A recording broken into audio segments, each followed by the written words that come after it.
So we met during Great friend. orientation. He was late, they were late, and they sat on our table. So he sat next to me and he started talking to me like he said, "¿Cómo estás?" Like I was Spanish. And you know, I didn't want to be rude and I was like naive at that time. But if it happened right now, I would have like called him out. I smiled and I said, "Oh, you know how to speak Filipino?" And he said, yeah, because his ex-girlfriend was Filipino.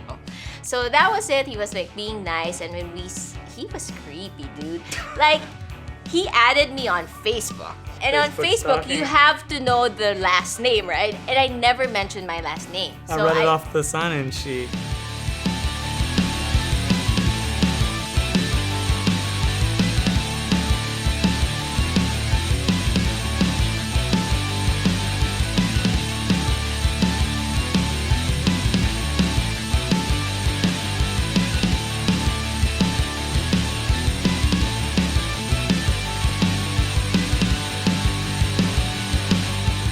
Literally, he would like, I would be sitting on like there, and he would like be all like this.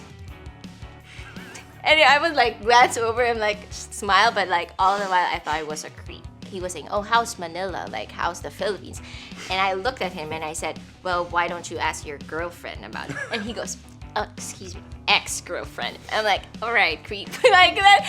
I still thought he was a creep, but whatever. Yeah, but you had a boyfriend this entire Yeah, time and you never even told me. Yeah, You had to know that I liked you.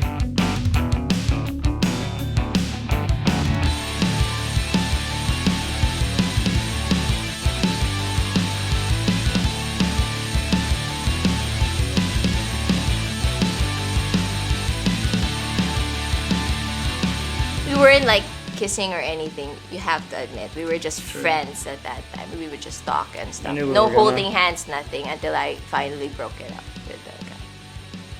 She was like, Yeah, it "Hey, was- I just met you. And This is crazy." So no, yeah, 6 weeks. It was fast. She may have had a boyfriend at the time. That's why she came to America. That's what's so weird about it. She was dating this guy for years, and the relationship had kind of fizzled out a while ago, but I guess they were still holding on, and that's why they came to the U.S. I guess this guy wanted to come and do residency here, and they ended up going to different places.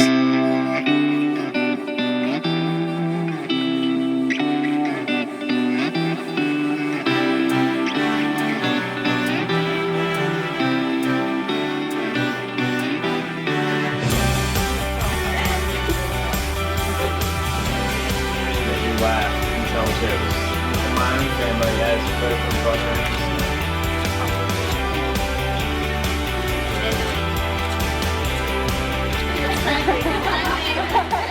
Anne believes that fate brought us together.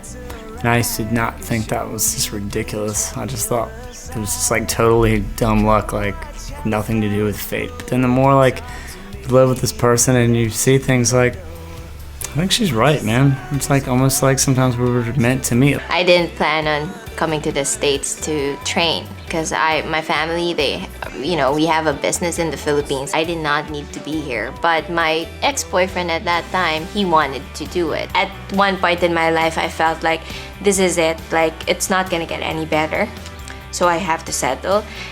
But I kept up my faith and I just said, like, I pray that if this is where you want me to be, then I take it. But if it's not, then maybe this is the time to know whether I need to I need to go somewhere or I need to do something else. I feel like it was my prayers have been answered. I felt like that when I met him.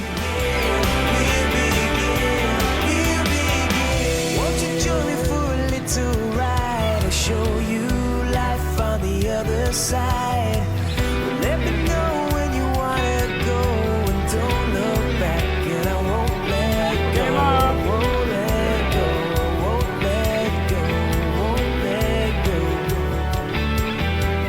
go. The thing about someone like Anne is you go into a relationship with them expecting there to be very different upbringing. The more time we spent together, the more it became apparent that there wasn't going to be any time without her.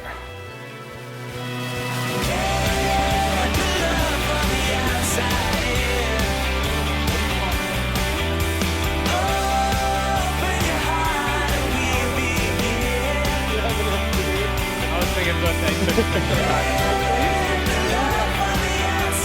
wanted me to be serious.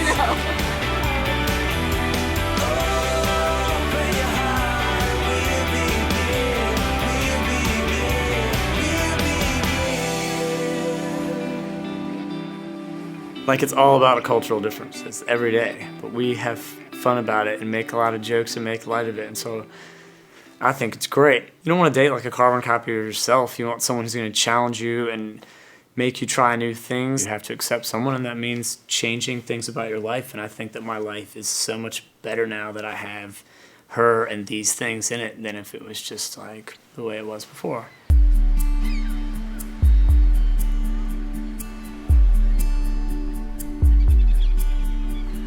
Life can be a little crazy, and I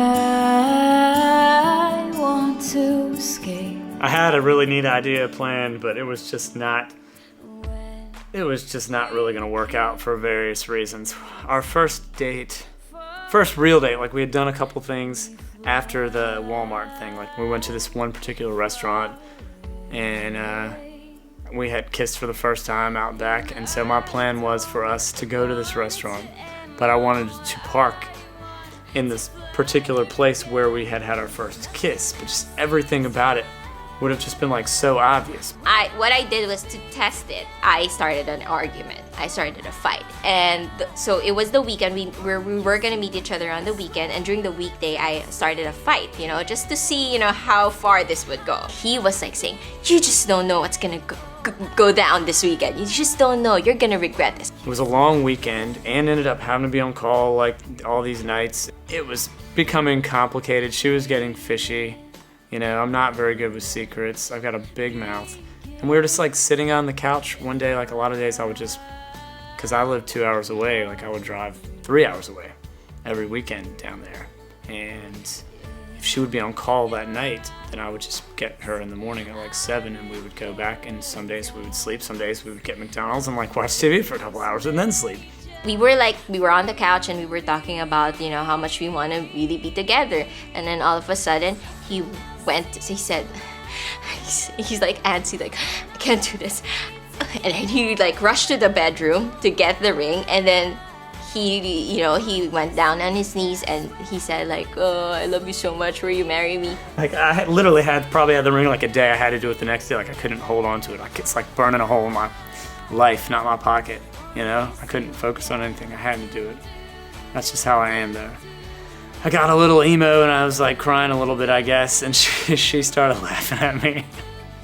But that's kind of how our relationship works out. The first thing that I did was actually, I'm pretty sure he told you, was I laughed. You know why? Because he was crying already, like, will you marry me? And I'm like, why are you crying? So I was laughing. But I felt like I wanted to cry, but it didn't happen. And then we both spent the next hour and a half on the phone. It wasn't anything fancy, but it was the moment. So I have to agree with him. I would have proposed if I were him at that time. And you have become the most important part of my life. You are my best friend, my partner, and my lover. I've been waiting for this moment my whole life. I just never thought I would get to share it with someone as amazing as you. When I realized that my idea of the perfect day was just being with you, no matter what we were doing, even if we were doing nothing at all, I knew that I could spend the rest of my life with you. So I wanted to thank you for giving me the gift of your life. It's the greatest gift that a man could ever receive. In return, I pledge to give you the same and all of my undying love. I love you. When I first met you, I wasn't looking for someone to love. Then you came in my life.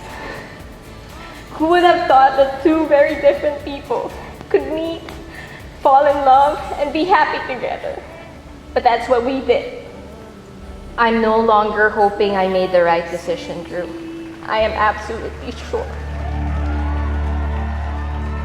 If I stayed in the Philippines, then we wouldn't have met. If I did not, go with what my previous boyfriend wanted, then we wouldn't have met. I think it's more of because it's bound to happen. You can't understand unless you see it. It's like out of a movie. All your cousins live there with you. You have a huge family. Everybody loves each other, is nice to each other, and gets along. She's a great life, and she has like an amazing family. They're wonderful.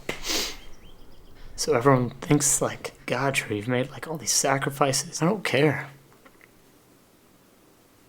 I'm happy.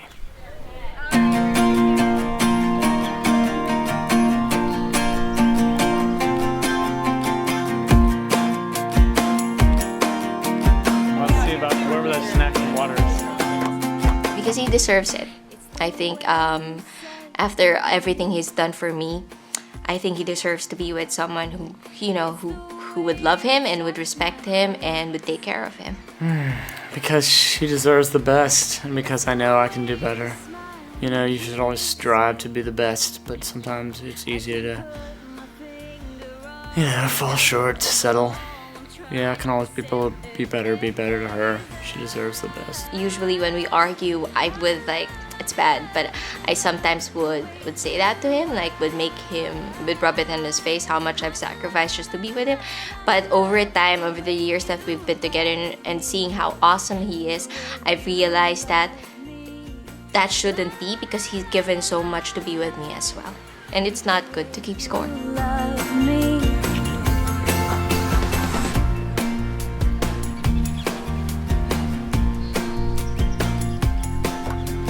I wasn't myself when I was in my previous relationship, and that was a long-term relationship. At that point in time, I already gave up. When I met Drew, I realized like I shouldn't settle. I think the most important thing or reason why I want to marry him is because he gave me my life back. He let me be myself. It was the best decision I've made in my life. I'm in love with the way you are.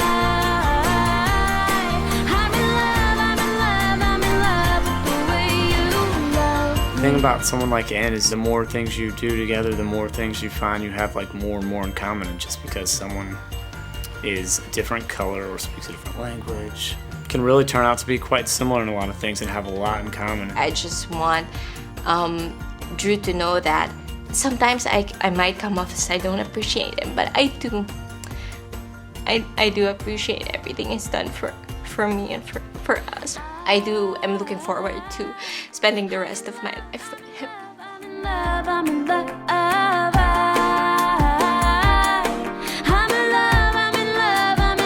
With the way you are.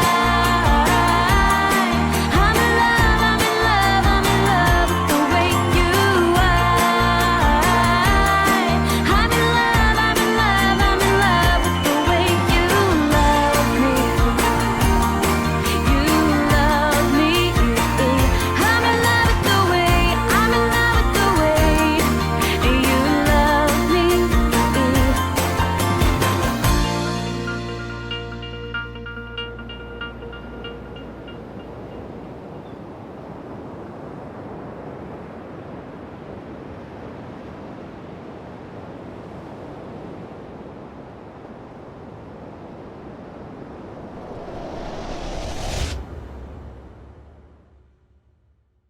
We dated for a while, but it took some time. But I was rejected. I do want to note that on You were camera not to show that to rejected. everyone who You needs to were know. never serious. That's my take on it all.